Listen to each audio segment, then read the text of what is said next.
रोम के ओलंपिक में जो मेडल मिले थे अमेरिका को, उस लड़की के कारण मिले। ये उदाहरण मैं इसलिए देना चाहता हूं कि ये धैर्य है, उतना हौसला, उतनी हिम्मत, उतने मजबूत मन। अपने आप को सही आप हैं, सही मानिए भी सही। हो सकता है पूरी दुनिया आपके खिलाफ खड़ी हो जाए। वो धैर्य ही तो है जो नेल्सन मंडेला को 26 साल जेल में बैठकर भी सपना दिखाता है कि तुम बाहर आओगे और अपने देश के लिए आप जियोगे, अपने देश को ऊपर उठाओगे। और जीता व्यक्ति। हजारों उदाहरण हो सकते हैं, मैं केवल ये बताना चाहता हूं आपको। मानव धर्म शास्त्र में जो संदेश दिए गए कि मनुष्य को कौन से गुण धर्मों की जरूरत पड़ेगी, तो पहला गुण धर्म माना गया कि आदमी को हौसले वाला बनना है, धैर्य वाला बनना है। धैर्य नहीं छोड़ना, आपकी परिस्थितियां कैसी भी क्यों ना हो, रुलाने वाली स्थितियां होंगी, लेकिन हिम्मत नहीं छोड़ना। बीमारी तोड़ेगी, हिम्मत नहीं छोड़ना। गरीबी तोड़ेगी, हिम्मत नहीं छोड़ना। घर के लोग नहीं समझेंगे आपको, सब चोट पहुंचाने की कोशिश करेंगे, हिम्मत नहीं छोड़ना। हो सकता है पूरी दुनिया के खिलाफ खड़ी हो जाए आपके, हिम्मत नहीं छोड़ना। अपना धैर्य बनाए रखना, वो धैर्य आपकी रक्षा करेगा। धर्म ही रक्षा करता है, इससे बड़ी शक्ति आपके पास कोई नहीं हो सकती। जिंदा रखो इसको, और वो एक दिन में नहीं आएगा, इसको तो आपको रोज अपने अंदर जगाना होता है। रोज अपने आप की परीक्षा करिए, घबराए तो नहीं आप। जो होगा देखा जाएगा, सामना करना, चीजें ठीक करनी। बच के भागने की चेष्टा मत करिए। अगर सही है तो अपना कार्य सही ढंग से करते जाइए, गलत भी है तो भी अपना धैर्य रख करके अपनी जो भी कुछ गलती की सजा हो सकती सामना करिए। आप अपनी चीजों को ठीक कर सकते हैं। जैसे ही भागने लगते हैं, समस्या जीवन में दुख लेकर आ जाती। दूसरी बात कही, जो जीवन के गुण सूत्र दिए, क्योंकि ये भूमिका जरूरी है कृष्ण के संदेश को समझने के लिए। और मैं आपको ये बताना चाहता हूं, आधुनिक जीवन में कैसे जीवन जीना है, इसका अगर आप सही आकलन करना चाहते हैं, इस युग के लिए भगवान श्री कृष्ण ने जो संदेश दिया वो बड़ा अद्भुत है।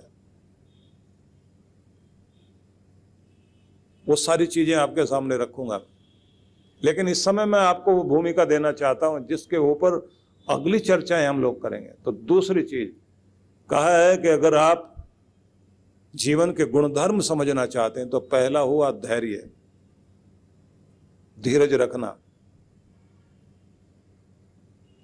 अब माली के लिए जैसे कहते हैं ना, धीरे धीरे रे मना, धीरे सब कुछ होए। माली सींचे 100 घड़ा, ऋतु आए फल होए।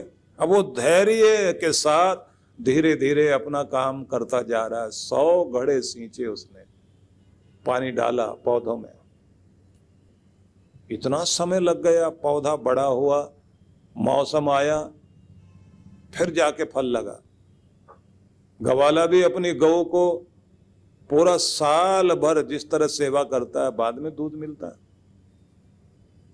कर्तव्य धैर्य पूर्वक करते चले जाइए, वक्त पर आपको फल मिलेगा, निश्चित रूप से मिलेगा। अपना कर्तव्य कर्म करने में पीछे मत हटिए, धीरज बनाए रखिए, परिस्थितियों से लड़ते रहिए, मन को टूटने मत दीजिए, आशाएं बनाए रखिए और अपनी आशा को, अपने अंदर के उत्साह को टूटने मत दो। यह आपको खुद जगाना पड़ेगा। ज्यादातर यह होता है कि जैसे हम किनारे पर पहुंचने लग जाते हैं उस समय धीरज छूटने लग जाता है। ज्यादातर लोग किनारे पर जाकर के डूब जाते हैं। जब द्रौपदी ने कहा था कृष्ण से कि 12 साल के बाद आप मिलने के लिए आए और अब तो हम अज्ञातवास में जा रहे हैं, अब तो किसी को दिखाई भी नहीं देंगे और रूप भी बदला होगा, नाम भी बदला होगा, स्थान भी बदला हुआ होगा, सारी दुनिया ने हमको छोड़ दिया, कृष्ण आपने भी छोड़ दिया। तब कृष्ण भगवान ने कहा, द्रौपदी तुमने दुख की एक बड़ी नदी पार की है, किनारे पर हो। अब अपने मन के अंदर और ज्यादा उत्साह की जरूरत है। यहां आते आते कुछ लोग टूट जाते हैं और यहां आते आते कुछ लोग अपने आप को इतना मजबूत कर लेते हैं कि उनके सामने उनके दुख टूट करके किरच किरच करके बिखर जाते हैं और वो अपने आप को ऊपर उठाते जाते हैं कि दुख को तोड़ोगे या खुद को तोड़ोगे। तुम अपने दुख को तोड़ो, खुद को मत तोड़ो। किनारे पर पहुंच गए हो, अपनी आशा मन में बनाए रखो, तुम्हारा सूरज उगने ही वाला है। बस इसे याद करो, तुम्हारे सौभाग्य का सूरज उगने वाला है। बस इसे याद रखो। इतनी बड़ी दुख की घड़ी पार करते हुए आए हो।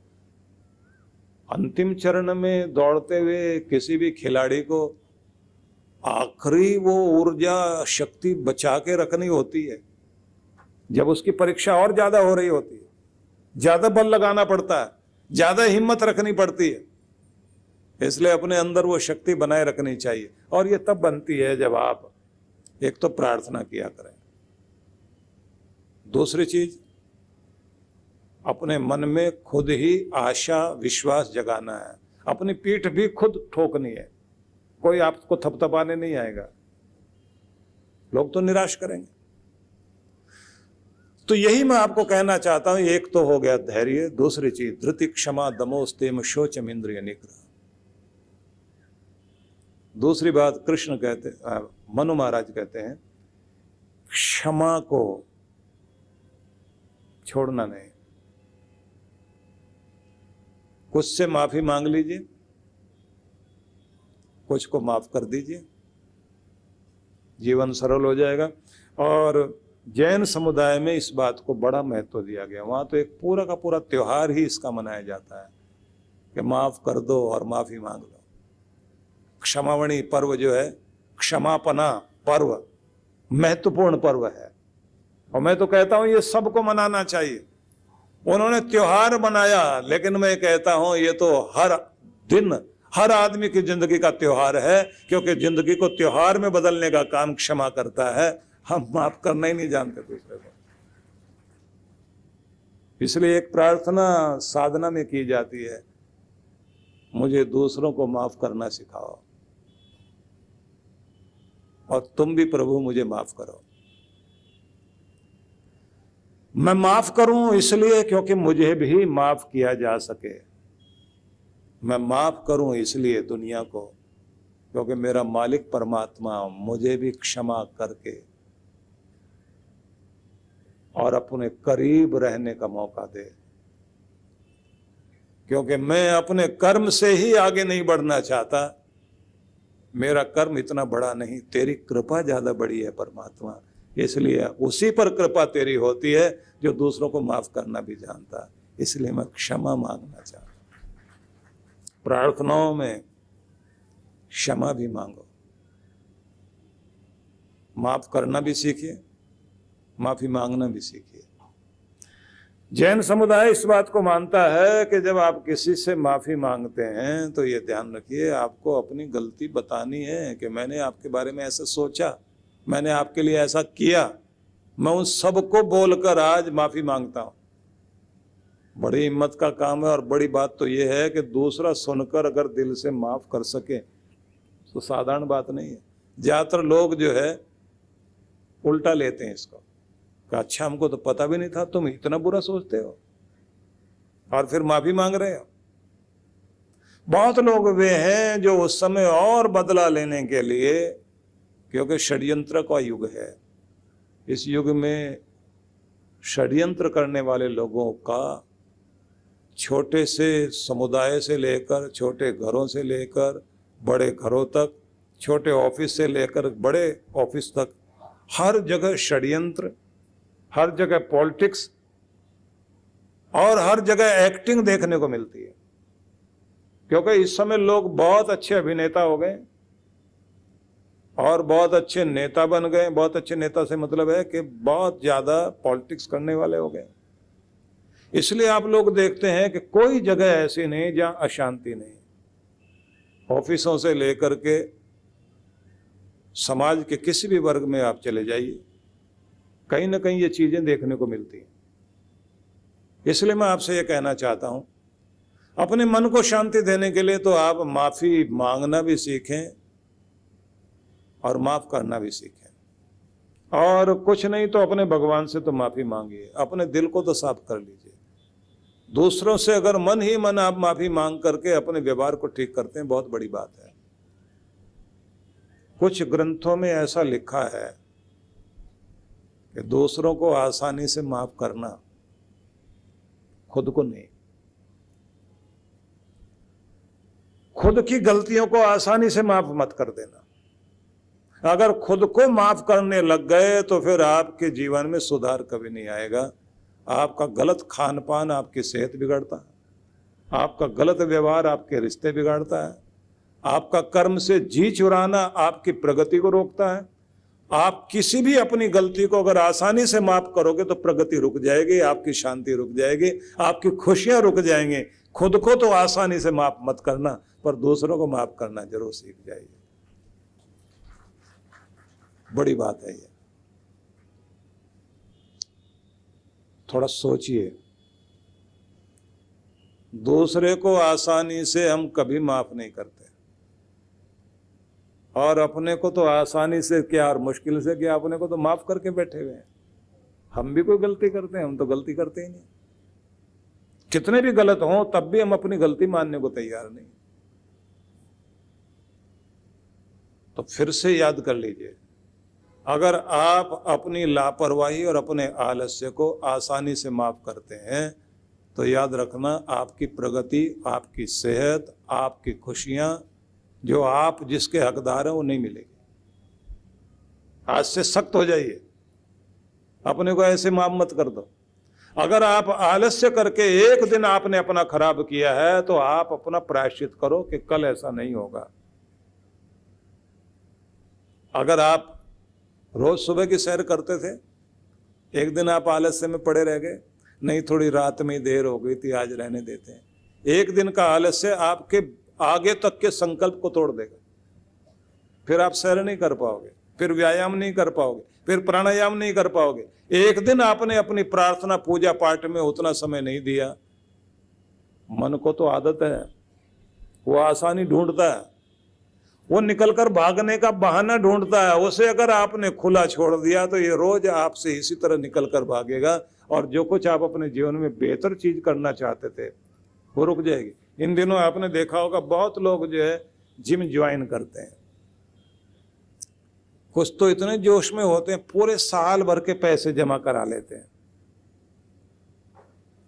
नहीं, अब तो कुछ भी हो जाए, आज के बाद तो पूरा जिम में जाएंगे, जिमिंग करेंगे, अपनी सेहत का ध्यान रखेंगे। उसके बाद पत्नी समझाना शुरू करती है कि देखिए ऐसा करिए, आप जो है ना 3 महीने के पैसे जमा करा दीजिए, आप जो पूरे साल के देने लगे हैं मुझे आपका पता है, आप जाने वाले नहीं। तुम मेरा हौसला हमेशा तोड़ते हो।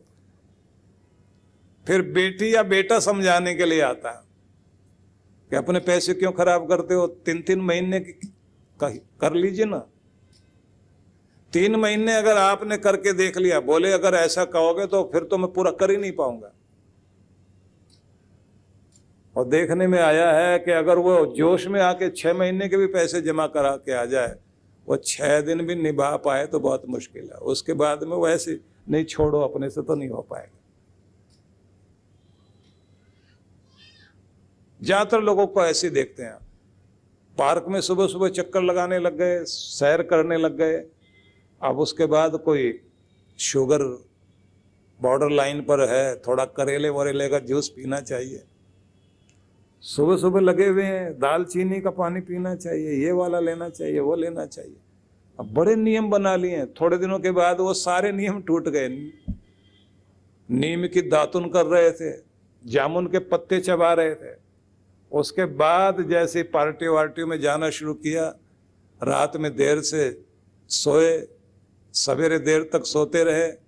कौन जाएगा पार्क? थोड़ा सा आलस्य आया, उस आलस्य ने आपको लापरवाह बनाया, आपका नियम टूटा। उसके बाद आप फिर वहीं रुक कर खड़े हो गए। तो इसलिए आपसे मैं कहना चाहता हूं कि खुद को अगर आसानी से माफ कर दोगे, प्रकृति आसानी से माफ करने वाले नहीं, कुदरत कभी माफ नहीं करती। बहुत कठोर नियम है प्रकृति के, अगर आप उन नियमों के अनुसार चलते हो तो प्रकृति आपको उपहार देती है, और अगर आप नियम तोड़ते हैं तो आपको सजा देती है। इसलिए जिंदगी का मजा चाहते हैं तो आसानी से अपने को माफ मत करना, खुद के साथ कठोर बनिए। जो खुद के साथ कठोर है उनके लिए जिंदगी कठोर नहीं है।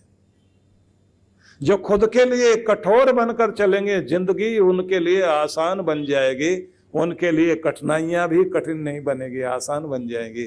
और जो अपने साथ कठोर नहीं बनते, खुद के साथ सख्त नहीं बनते, उनके लिए जिंदगी सख्त बन जाती। तो समझ में आया? अब आप क्षमा के गुण को समझ रहे हैं, दूसरों को माफ करेंगे, खुद को माफ नहीं करेंगे, अपने नियम बनाएंगे। ये धर्म के अद्भुत सूत्र हैं। तीसरी बात, बहुत सारी चीजें हम सुनते हैं, जानते हैं, पहचानते हैं, मानते हैं, याद भी रखते हैं, और वो हमारी जिंदगी का हिस्सा नहीं बन पाती, क्योंकि हम उसकी साइकोलॉजी नहीं जानते कि वो चीजें हमारी जिंदगी में जुड़ती कैसे हैं। तो इसके लिए है प्रशिक्षण। आपने बच्चों को या खुद भी पढ़ते हुए देखा होगा, आपकी जो अभ्यास पुस्तिका होती है, आपकी जो किताबें स्कूल में होती हैं, तो वहाँ आपको थ्योरी के साथ में प्रैक्टिकल के लिए भी एक पंक्ति लिखी होती है, आओ करके सीखें। वो वर्कशॉप जो आपकी है वो किसी भी नॉलेज को सही नॉलेज में लेकर आती है, अनुभव में लेके आती है। सुखी होने की चेष्टा सब करते हैं, दुख को सब दूर करना चाहते हैं, उसका मूल्य कोई चुकाने को तैयार नहीं। उसके लिए छोटी छोटी चीजें हमें करनी है, जिससे हमारे घर में आसपास जो कुछ भी वातावरण है उसके बीच हम अपनी खुशी को अपने साथ जोड़ सकें। इसके सूत्र मैं आपको दूंगा।